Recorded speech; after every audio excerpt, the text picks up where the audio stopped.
Swami Shraddhanand college से professor Praveen Garg ji को आग्रह करूंगा और साथ में एक अनुरोध करूंगा कि बहुत संक्षिप्त में अपने विचार रखें।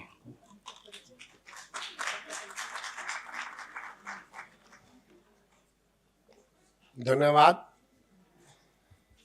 आज के इस कार्यक्रम में श्रद्धेय मंचासीन परम पूजनीय महामंडलेश्वर शांति गिरी जी, हमारे कुलगुरु आदरणीय श्री प्रकाश जी, हमारे मित्र और एनजीटीएफ के संयोजक और विभिन्न पदों पर रहकर दिल्ली विश्वविद्यालय की सेवा करने वाले प्रोफेसर अजय जी, श्री सुरेश चौहान जी, भावना जी, पूर्व कुलपति और प्रेजेंट में बिलासपुर से अटल बिहारी विश्वविद्यालय के कुलपति श्री एडीएन वाजपेयी जी, और हमारे प्रिय मित्र इस कार्यक्रम के संयोजक श्री आर.एन. पटेल जी, आप सभी ने आज के इस कार्यक्रम में दीनदयाल उपाध्याय जी के वक्तव्य को, उनकी प्रतिभा को, उनकी राष्ट्रीय सोच के बारे में इस कार्यक्रम का आयोजन किया है और मुझे कुछ बोलने के लिए समय दिया गया है। इसके लिए मैं आप सबका ऋणी रहूंगा।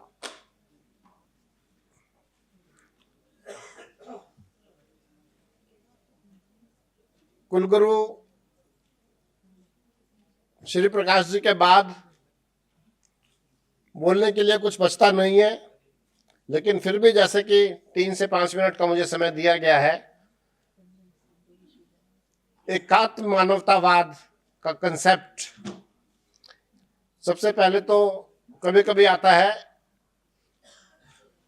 यूनिटी एंड इंटीग्रिटी, एकता और एकात्मता में क्या डिफरेंस आता है। एकता मतलब हम एक हैं, कभी भी छूट सकते हैं, हमारे में भिन्नता कभी भी आ सकती है। एकात्म मतलब हम एक दूसरे से एकात्म हो गए हैं।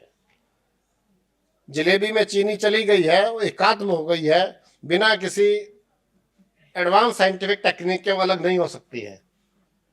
इसी तरह से समाज में, समाज के अंतिम व्यक्ति तक हमने कैसे उसके साथ एकात्म करना है, यह एकात्म मानवतावाद का प्रमुख और बेसिक बिंदु मैं समझता हूं।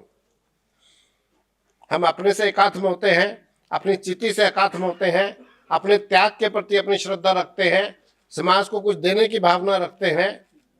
इसको हम अपने स्वयं से एकात्म होने की बात करते हैं। इसके बाद समष्टि से, ये व्यष्टि से हुआ, समष्टि से एकात्म होते हैं। सबसे पहले अपने परिवार से होते हैं, अपने समाज से होते हैं, अपने सगे संबंधियों से होते हैं, उनका हम ध्यान रखते हैं, उनको अपने साथ जोड़े रखते हैं, उनकी सुख सुविधाओं का हम ध्यान रखते हैं। माननीय दीनदयाल उपाध्याय जी ने इसको एकात्म कहा। इसके ऊपर एक स्टेप ऊपर आकर जब हम पूरी सृष्टि से एकात्म होते हैं, तब हम में एक्चुअल में एकात्म की भावना आती है। हमारे आसपास के रहने वाले जीव जंतु, पहाड़, नदियां, पुष्प, पौधे, छोटे से छोटा जानवर, छोटे से छोटा पौधा, जिसको अब हम इकोलॉजी में या इकोसिस्टम में डेली लाइफ का एक अनिवार्य अंग मानते हैं, वह दीनदयाल उपाध्याय जी ने अपने थ्योरी में, अपने वक्तव्य में 1950 से लेकर 1960 तक इसी सृष्टि में एकात्म लाने का जो वक्तव्य दिए, वो आज भी प्रासंगिक है। बिना समष्टि में एक दूसरे से एकात्म हुए बिना हमारा जीवन पूर्ण नहीं है, हम मोक्ष की तरफ नहीं बढ़ सकते हैं, चाहे वो कितना ही छोटा जीव हो। यह उद्घोष उन्होंने विवेकानंद जी के वक्तव्यों से लिए, जिन्होंने शुरू में कहा था, इस पृथ्वी पर ऐसी कोई भी वस्तु नहीं है, बायोलॉजिकल एंटिटी नहीं है जिसकी समाज में उपयोगिता नहीं है। एक चींटी की अपनी उपयोगिता है, एक घास के तिनके की अपनी उपयोगिता है। हमको उससे एकात्म करना ही पड़ेगा, तभी हम अपने जीवन को सुचारू रूप से चला सकते हैं। चींटी की बात आती है, श्री प्रकाश जी ने इसके ऊपर प्रकाश डाला। हमारी संस्कृति में हम एडम एंड ईव वाली संस्कृति नहीं है, एप्पल खाया और दूसरे खाया। हम तो ईश्वर एक जगह पर, सभी जगह एक ईश्वर होते हुए सभी जगह पर नहीं रह सकते हैं। हम प्रत्येक में ही ईश्वरीय अंग है, सभी में वही ईश्वरीय ब्रह्म है। वही हमारी चित्ती को कंट्रोल करता है, मेंटेन करता है। उस बात को ध्यान में रखते हुए हम समाज के अंतिम वर्ग तक उसकी सहायता करने हेतु प्रतिबद्ध रहते हैं। कुछ लोग होते हैं एरोगेंस में, अहंकार में, किसी ना किसी कारणवश उस निम्न व्यक्ति को समाज के अंतिम व्यक्ति तक नहीं पहुंच पाते हैं। लेकिन भारतीय संस्कृति में, भारतीय दर्शन में, जब तक हम उनके साथ एकात्म नहीं करते हैं, उनके दुख सुख भाव, उनकी शिक्षा, उनके धनाढ्य को के साथ अपना साथ नहीं जोड़ते हैं, हम अपने जीवन को भी सुचारू रूप से नहीं चला पाते हैं। माननीय वाजपेयी जी ने वाद की जगह बताया कि अब हम मानव भाव की तरफ से इसको बढ़ते हैं। वाद इज्म एक स्टैटिक वर्ड है, हम यही रहेंगे, हम हिलने वाले नहीं हैं। अहंकार की भावना आती है और हमेशा टस से मस ना होने की भावना आती है।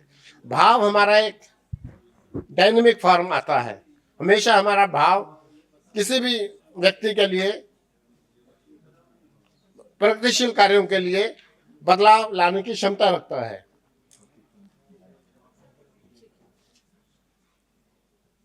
इसी एकात्म मानववाद मैंने बताया, व्यष्टि समष्टि,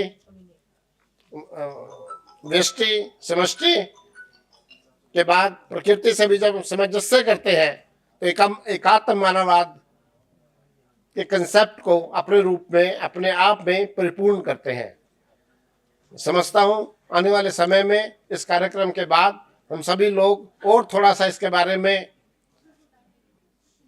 समझेंगे और समाज के अंतिम व्यक्ति तक एकात्म होने की, ये नहीं कि उसको थोड़ा सा धन दे दिया, भिक्षा दे दी, किसी न किसी फॉर्म में उसका सहयोग कर दिया, ऐसी दृष्टिकोण से हटकर उसके साथ एकात्म, उनके साथ जुड़कर, उसकी बातों को समझकर उनको लाभान्वित करने का प्रयत्न करेंगे। इन्हीं शब्दों के साथ अपनी वाणी को विराम देता हूं। धन्यवाद।